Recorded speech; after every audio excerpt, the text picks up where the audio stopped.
Welcome to the Front Four Fantasy Football Podcast. I'm your host, Matt Marchese. Alongside me, my friend, co-host, colleague, everything under the sun, Jeff Azaparty. Call me. Sure. Keep it going. Whatever you do, don't call me late for dinner.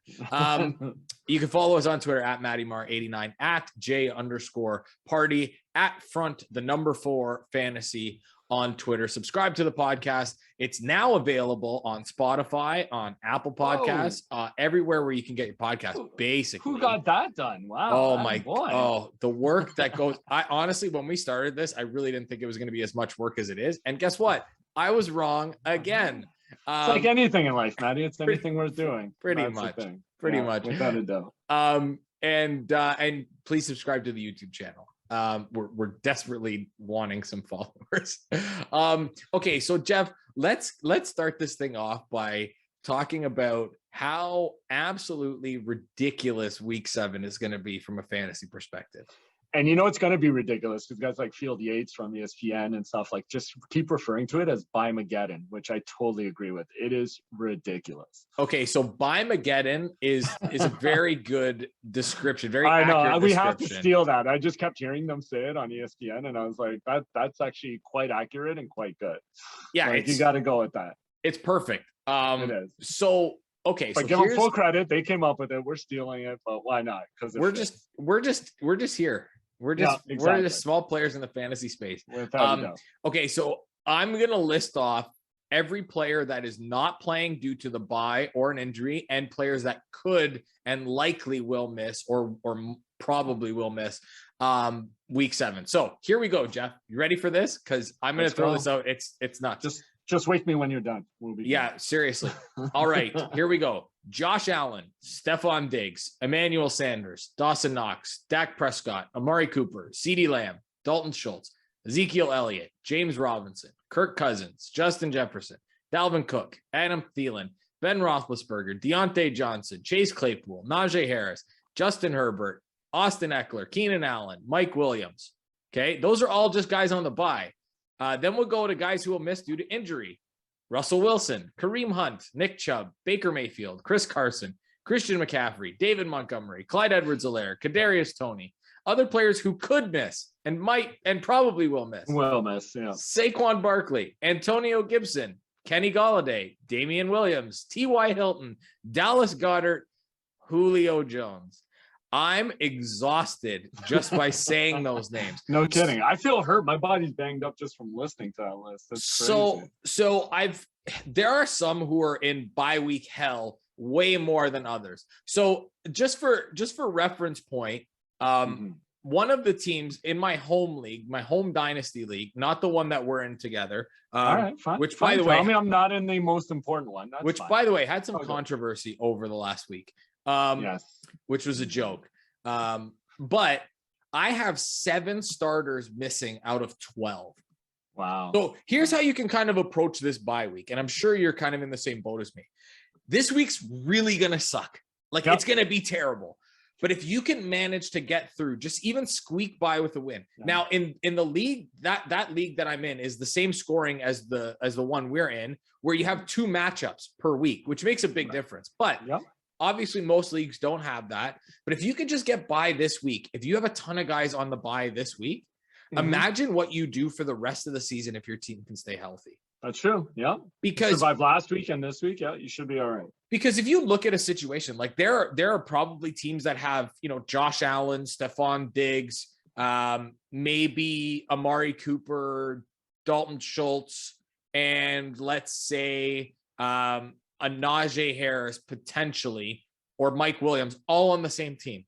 Like, that is basically your fantasy roster because look at the numbers that these guys are all putting up. For the most part, they've all been pretty successful. Like, we're going to give everyone a couple of deep dives that you can go out and hopefully grab if you haven't already. But I mean, have you ever seen anything like this, Jeff? I have not, and I can't remember it. I don't know if it's a new schedule or what, but yeah, last week I was like struggling a bit with some of the buys, and now this week it's buy Mageddon. Like, oh my god, like who's actually available? Does guy have a pulse? Will he touch the field? Get him in the lineup. Maybe he'll score. Maybe he'll touch the ball. That's all we're hoping for this week. Well, that's just it. It's basically like, here, let me grab a guy that might be something this week. So, For sure. if you're in a situation where you don't have Clyde Edwards-Helaire, you've already gone to pick up Darrell Williams, and that really paid off for you. I'm kind of surprised, actually. I thought Jerick McKinnon was going to have more of a role in that offense, but Darrell Williams comes out and gets you 2 touchdowns.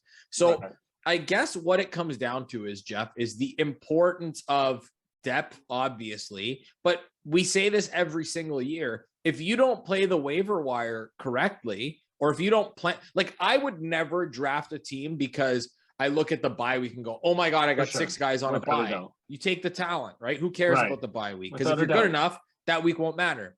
But how, like, the waiver wire, it feels like, especially over the last 2 or 3 years, has become like uber important in winning championships. Without a doubt. Well, we've seen the number of injuries go up, right? And you never know who's doing it week by week, but for sure, man, for sure. It's just balancing out your lineup and making sure you're prepared for whatever could happen. And especially the buys. Yeah. You kind of some weeks you just play for the buy, right? Like you said, like you're just hoping to get whatever you can out of your team and then just move on and hopefully move past it and hopefully finish the year strong.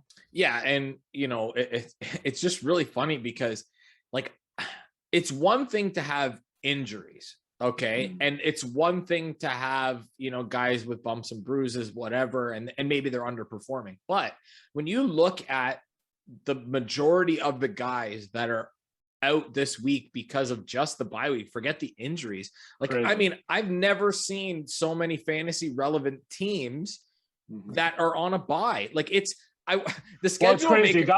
Guys, you pretty much, maybe you'd otherwise consider benching, you have to put in, like you do. 100%. It just isn't a choice. And maybe you just hope for the best, but hey, and that happens sometimes. Like, what are you going to do, right?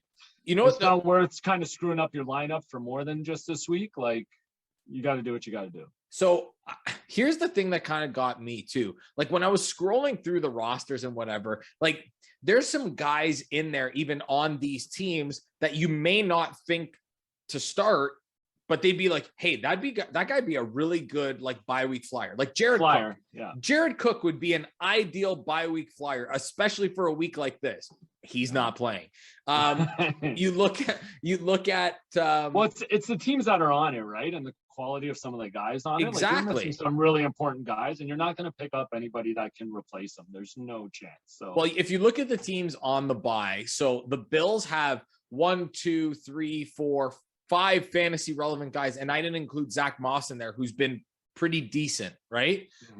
You have Dallas, who has, Dak, Amari, CeeDee Lamb, Schultz, Elliott, and I didn't include Tony Pollard in there, who would be the perfect bye week replacement. So you're talking 6 guys there. The Jags only have 1, and it's James Robinson. I guess you can make the argument for Marvin Jones. Okay, yeah. For Trevor Lawrence, I'm still Yeah. Minnesota. But I'm saying, like, if your other quarterbacks on a bye, like I accidentally drafted my 2 QBs. So, like, otherwise I'd play Trevor Lawrence when Dak's on the bye or whatever, but this week it's not even possible. So.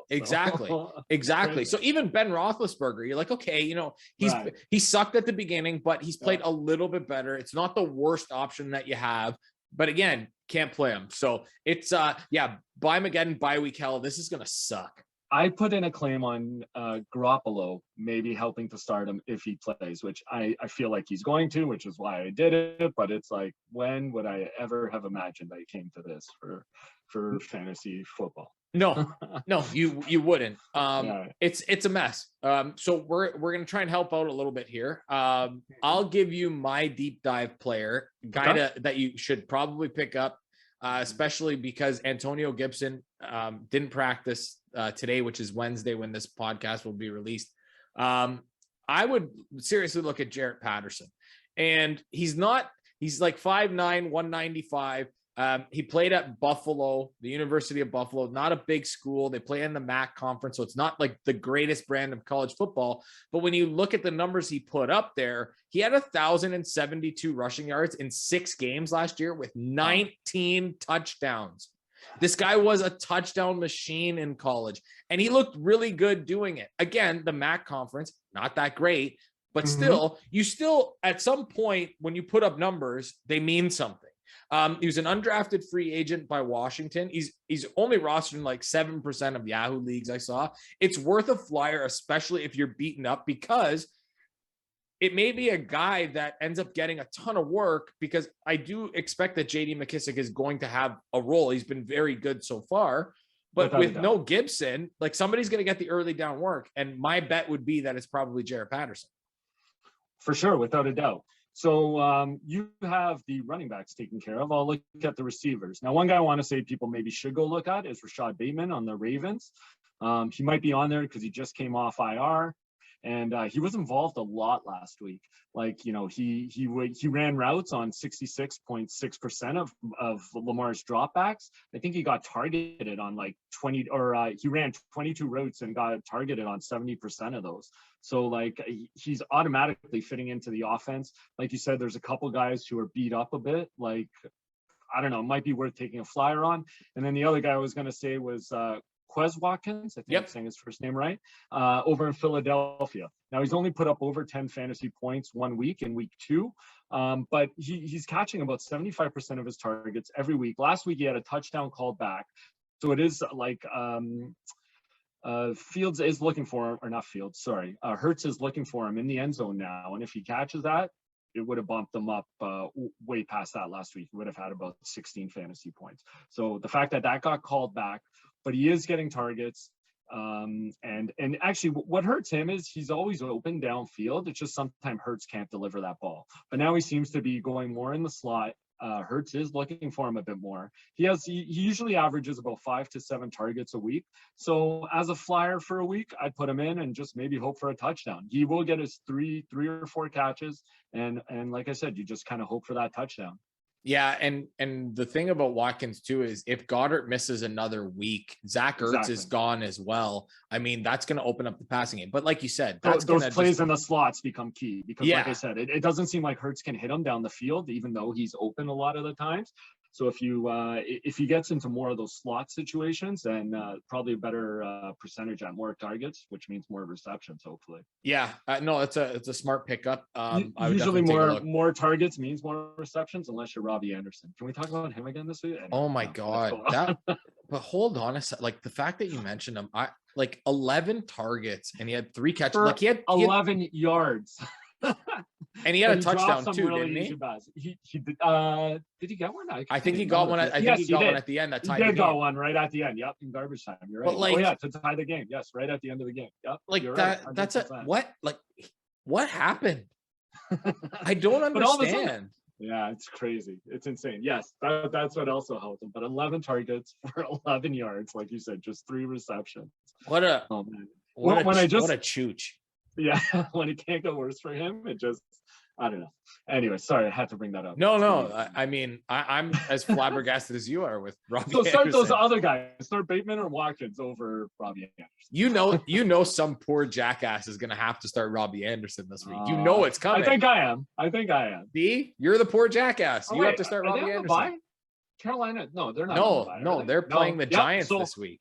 I am definitely starting Robbie Anderson, which isn't the worst matchup. So let's take a shot. It's not the worst matchup, but it might be the worst player. Like, yeah, I just don't know what happened. I'm flabbergasted.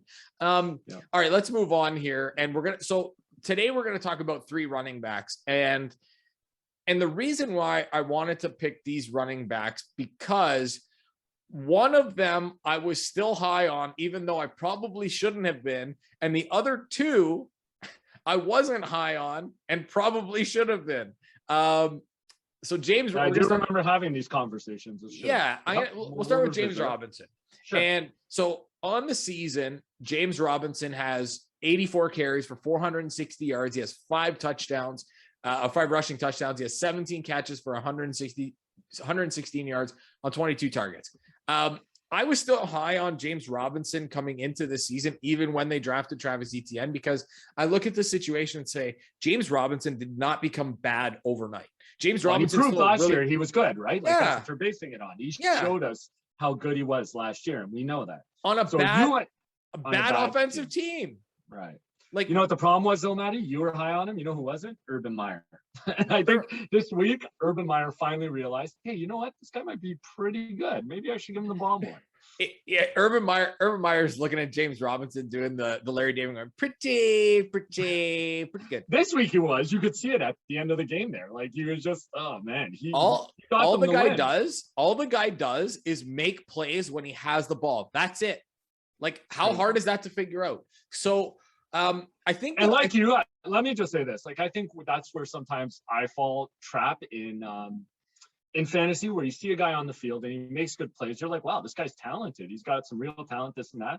But it's all depending on how the team uses him, right? Like, you could see some guy who you think he's making moves when he gets the ball. He's making plays, but yet he doesn't get the ball anymore. Like, it's crazy to me. I don't trust Urban Meyer to make any good decisions on or off the field, actually. Yeah, and, you know, the thing is with this offense, like when Travis Etienne comes back next year, like, people are going to be low on Travis Etienne next year because he's coming off an injury. But the way I look at it, like, the game is going to now having two running backs that are good. I was going to say, why can't they be the next Nick Chubb and Kareem Hunt, right? Like, 100%. Without a doubt. There's lots of teams doing it. Yeah. Without a doubt. Yeah. And if Trevor Lawrence is any good, which we're led to believe that he's going to be eventually, then we're in a position where the running backs are even better off. Like, Cleveland's kind of a weird one because the two running backs are super good, and the quarterback's just fine. He's not all that great. He's just fine. So there's a lot to deal with. But I guess the point that I want to make about James Robinson is that all he has done at the NFL level is produce. Remember, he's putting up these numbers after getting basically no workload in week one, and everybody's going, I was going to say, you know what? That might Robinson. But that might help him, right? Like, he stays a bit fresh. We saw him take a bit of a hit at the end of last year, and he was battling injuries. Like, maybe those early weeks where he wasn't getting a ton of work, maybe that saves him and keeps him fresh.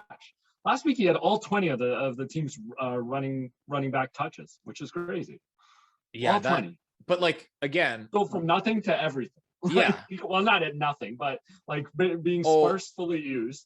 It was pretty much nothing, touch. Jeff. Yeah, it was pretty much nothing week one. I think he had 5 carries. Yeah. And Carlos Hyde was getting work. And now Carlos Hyde is nowhere to be found, which is how it should be, frankly. I was going to say, there's nothing wrong with that. It totally makes sense to me. So as we kind of look at what happens, they actually win a game, right? Like, their first win since. What a surprise. Yeah. And that, by the way, figure how that works. Maybe it clicks for Urban Meyer and he realizes. I know Miami has injuries on the defensive side, like 2 of first game back, whatever. They are dreadful. They are so bad. And they can't run the ball. Like, if you want to talk about running backs, another guy we were kind of, well, maybe you were a bit more high on him than I, but a lot of people had him high, was Myles Gaskin. And they can't run the ball this year. They really can't. He's had 1 or 2 good weeks, but on a consistent basis, they cannot run the ball. I think they lead the league in passing attempts, which is insane.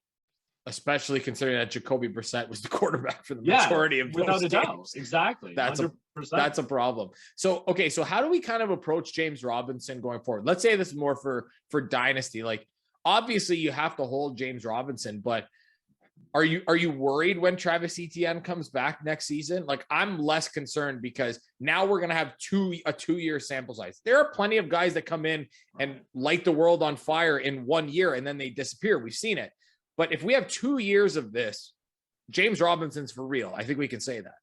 Without a doubt. And like you said, we've also seen other teams use 2 good running backs efficiently. And the other thing is, we don't know that Etienne's going to be all that great. It takes you some time to get adjusted to the league. It might be him next. Like, it might take him some time next year. And in that case, James Robinson might have to, if you're going with the hot hand, then James Robinson might be the guy. Might very well be. Okay, let's move on to the next running back. Okay, so I'll preface this by saying that I was not super high on Najee Harris coming into this year. And there were reasons. It's not because Najee Harris isn't talented. It's because Ben Roethlisberger was broken. The offensive line was revamped and very young. And I just really didn't think that – I thought that they were going to have to throw the ball a lot to stay in games. Well, you would think they would, especially with the receivers that are on the table for them, for right? Sure. Like they were all getting drafted pretty high. It's crazy. I think everybody expected them to have to throw the ball a lot, or that they would, right? Okay, so Jeff, here's what I didn't take into consideration was that they were going to throw the ball a lot to Najee Harris. That was the part that I didn't take. I knew he could catch the ball out of the backfield. I watched enough Alabama games to figure out that this guy was good. He got drafted in the first round for a reason. But I'm going to give you, so Najee Harris, for those wondering, is RB3 at the time of this recording. James Robinson, by the way, was RB8. Okay, so through 6 games, 10 carries, 388 yards. So the yards per carry, I mean, I said 10 carries. It was 100 carries, not 10 carries. I forgot the 0. 388 yards. So his yards per carry is not all that great. He does have the 2 rushing touchdowns. And let's not forget that the Bills pretty much wrapped him up in week 1. Yeah. So if we're like, the sample size is, it's decent, but take away that 1 game, his numbers are even better than we thought. This is where things got hairy. He has 34 catches for 244 yards with 2 touchdowns. Okay, Jeff, here's the scary thing. Considering 1 week, he had 19 targets. In 1 week, he had 19 targets. That was week 3, I believe, right? Yes. Wow. Okay. So he has 46 targets on the season. Can I give you a list of names that he is out targeting right now? Because it's going to blow your mind. Okay. Yeah, go ahead. Okay. He's out targeting DK Metcalf, Robert Woods, Devonta Smith, Amari Cooper, Chase Claypool, DeAndre Hopkins, and Jamar Chase. That's amazing. That is incredible. That's unreal. What the hell happened? Like, I understand that is buoyed by the fact that he had 19 targets the 1 week. It's also buoyed by the fact that Juju Smith-Schuster is going to be out for the rest of the year. But nobody should have 19 targets in 1 week. Like, that is ridiculous. It's crazy. It shows the strength of Ben's arm at this point in his career. 1,000,000%. That's mostly what it shows. It's so true. But Jeff, listen, I understand. Nobody predicted this. I don't care who you are. Nobody predicted 46 targets through 6 games. So without a doubt. So if you had 110 targets for Najee Harris on your bingo card, you've probably won, because nobody else had that. I can almost guarantee you that nobody had that, because we didn't think that the Steelers were going to use Najee Harris like they did Le'Veon Bell. I did not see that coming, not in his rookie year, at least. I thought, Anthony McFarland's been hurt, so whatever. That's part of the reason why, I guess. But Benny Snell has gotten no work. Kalen Ballage has gotten no work. Like, they are.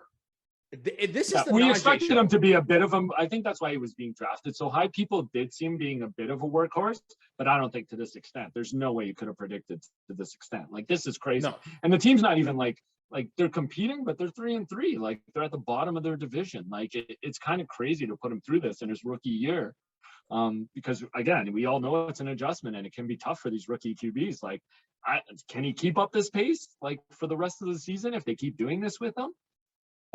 He's going to have to, for them to have any success, especially with Juju gone now, right? Like, I'm assuming that, we talked about it last week. Pat Freiermuth is going to get a little bit more work.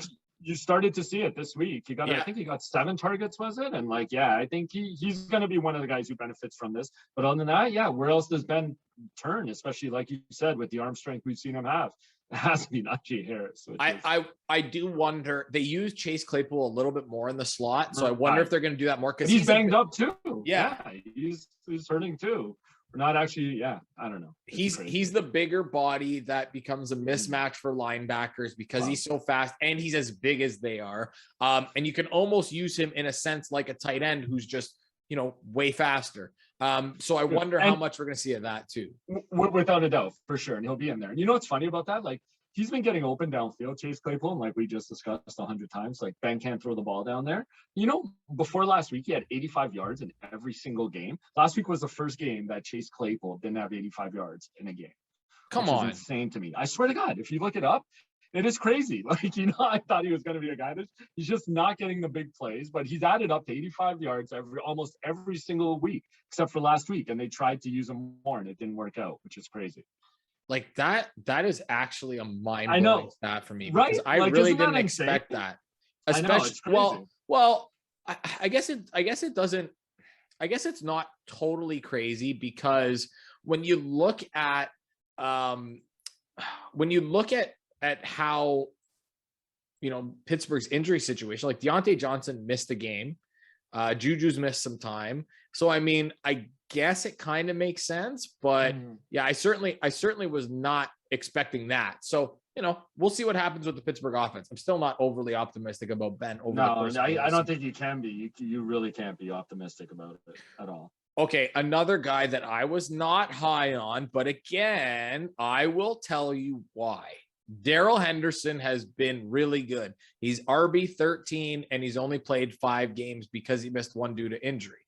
That is exactly why I wasn't high on Darrell Henderson, because I didn't envision him playing a full season. He's never been able to stay healthy since he's come into the league. Like, this was after the Cam Akers injury.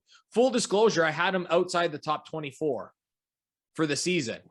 I also didn't think that the Rams offense was going to be this good. I mean, Robert Woods has been basically invisible up until the last 2 weeks. 3 weeks, yeah. And now it's like, last week it wasn't even a great week. He just got into the end zone again, right? But it's awesome win. But that's big. But he never did that before. Right. True. Yeah. Now he's got touchdowns 2 weeks in a row and he's doing pretty well. It's true. It's crazy. So Henderson threw 5 games, 81 carries, 372 yards. He 4 rushing touchdowns. He has 12 catches for 119 yards and 1 touchdown on 16 targets. So the work in the passing game isn't there. We're not surprised by that. But the problem is that opposing defenses have to make a decision. Are you going to let Matthew Stafford beat you, or are you going to let Darrell Henderson beat you? And in all likelihood, they're going to say, well, we'll try and let you have Darrell Henderson beat us because that's the best, policy right now. But the problem is that Darrell Henderson's been really good and he hasn't been beatable at this point. So when you look at this situation in LA, if he continues to get the same workload, like Sony Michel has been fine. He's just a guy at this point anyway. When he's gotten work, he's been decent, but Darrell Henderson's getting all the work right now. Like, unless Darrell Henderson is hurt, Darrell Henderson is going to get he is basically in the bell cow role as much as you can be in that Rams offense, because they haven't targeted the running backs all that much this year.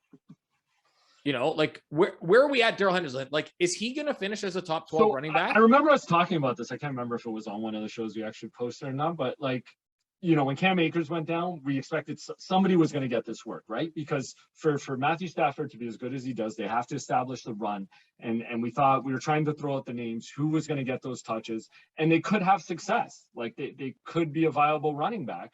And I think that's all we're seeing here. Like, and like you said, when they're up so much, I think Sean McVay and the team is just going to want to put up as many points as possible. I don't think they're ever going to take their foot off the gas.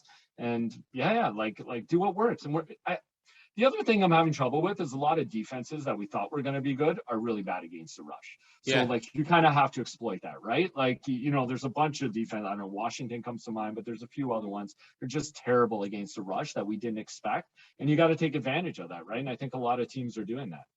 Yeah, the Rams, the offense is just clicking. Like, it does, as much as it does feel like the Matthew Stafford Cooper Cup show, like, other guys are still performing. Like, you get the odd game from Tyler Higbee, whatever, but Robert Woods has still been good. Like, you get the splash games from Van Jefferson. And Darrell Henderson obviously has been really good. If Darrell Henderson stays healthy, Darrell Henderson is going to finish as a top 12 running back. I still think that's an if. That's my only hesitancy. That's the problem, right? He can't stay on the field. Like, that's an issue. It is a big issue, right? So okay. So of the 3 guys that we mentioned, who is the most likely? So just for those that don't remember, James Robinson, Najee Harris, Darrell Henderson.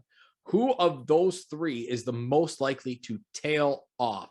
And I'm not talking about, like, Najee Harris falling from RB3 to RB6 would not be shocking. But I mean, just based on workload, based on efficiency, like, who's the guy that ends up taking the step back the most?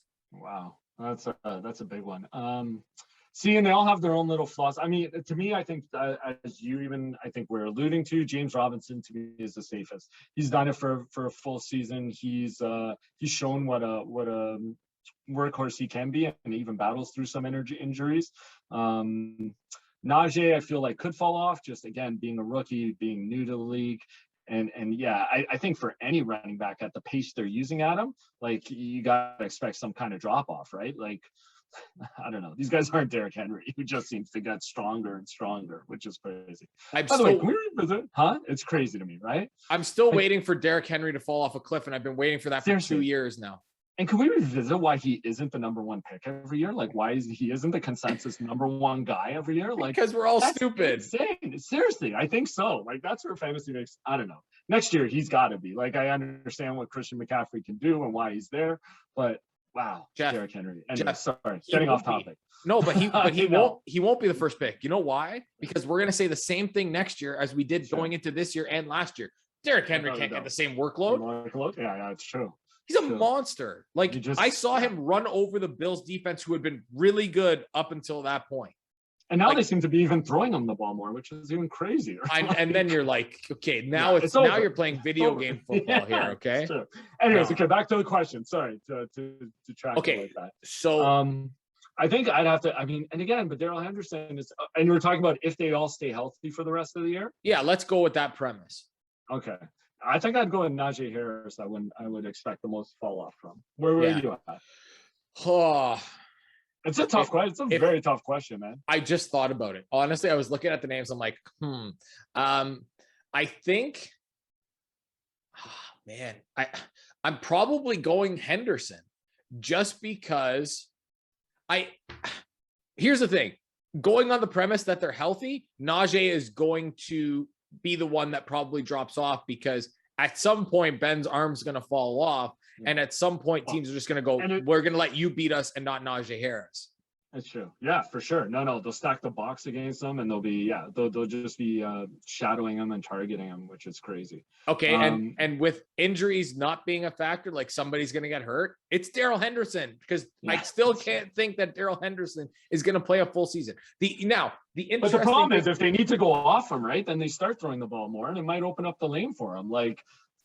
Like he might not take as many hits as a guy like Najee Harris would, right? Because the box won't be stacked against him as much, because everybody's so scared of LA's passing attack. So the Najee Harris thing, the only thing that I will say about workload is, let's not forget that rookie running backs, they do hit a wall, because there are more games when you get to the NFL, and now there's one extra game.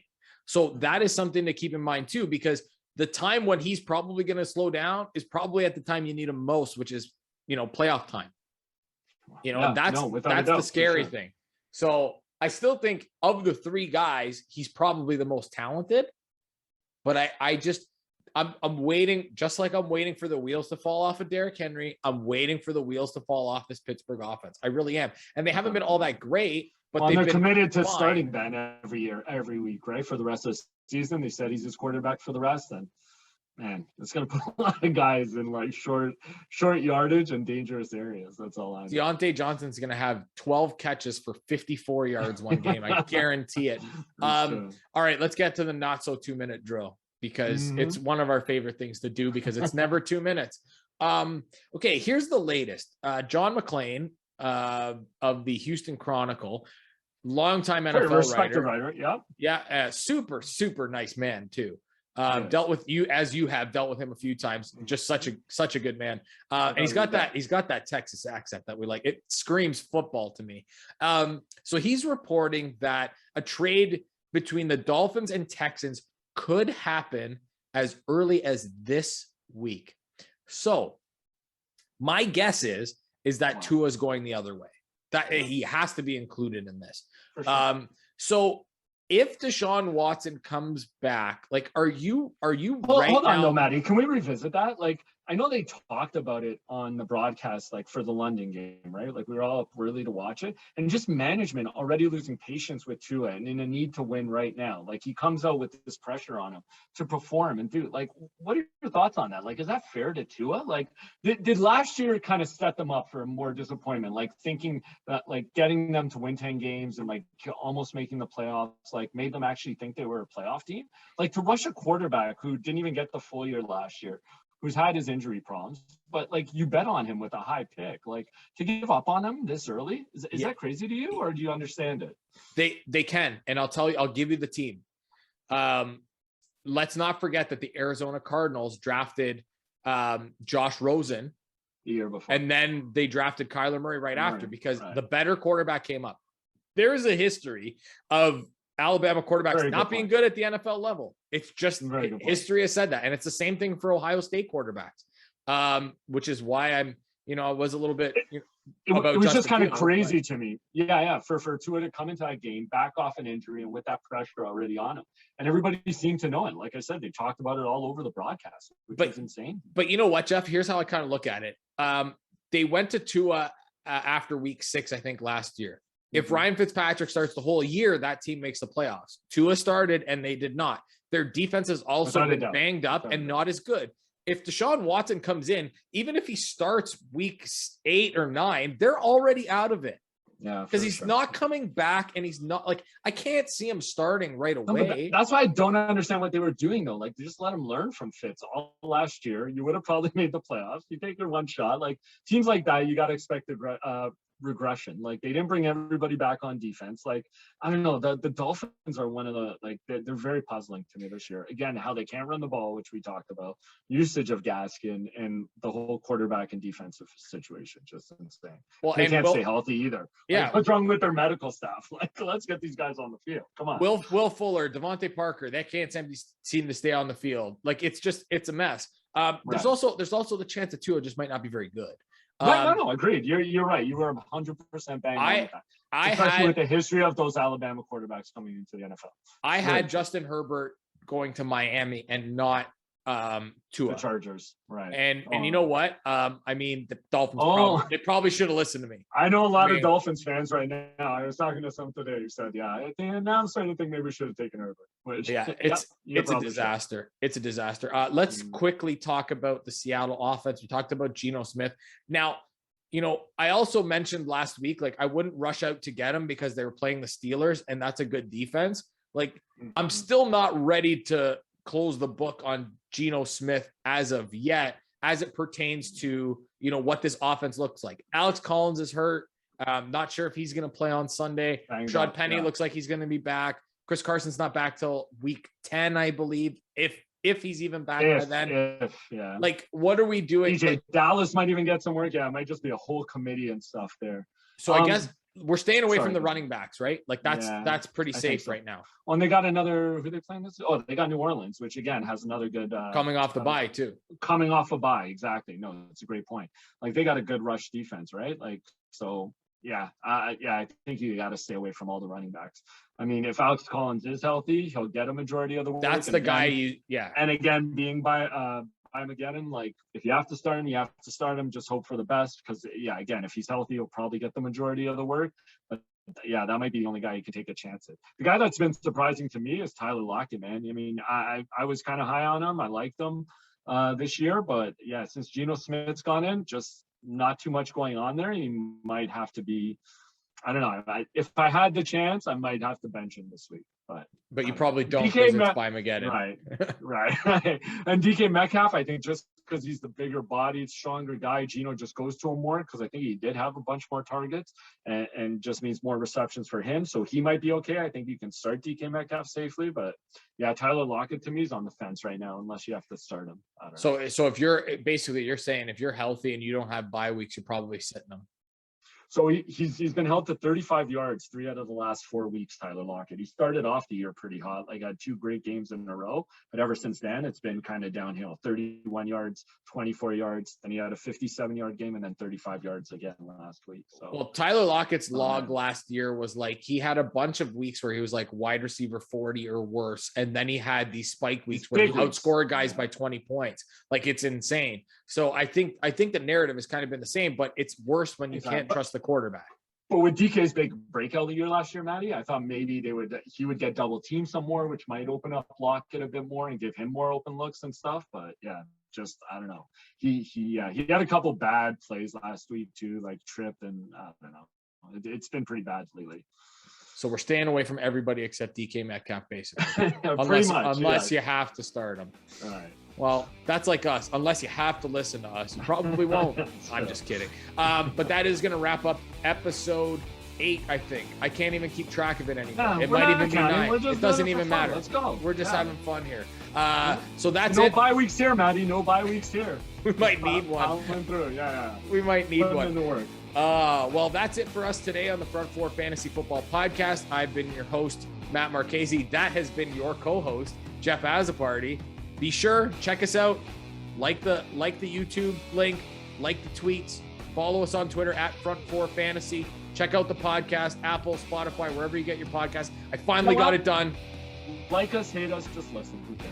That's all we care about. We'll talk to you next week. See ya. Bye-bye.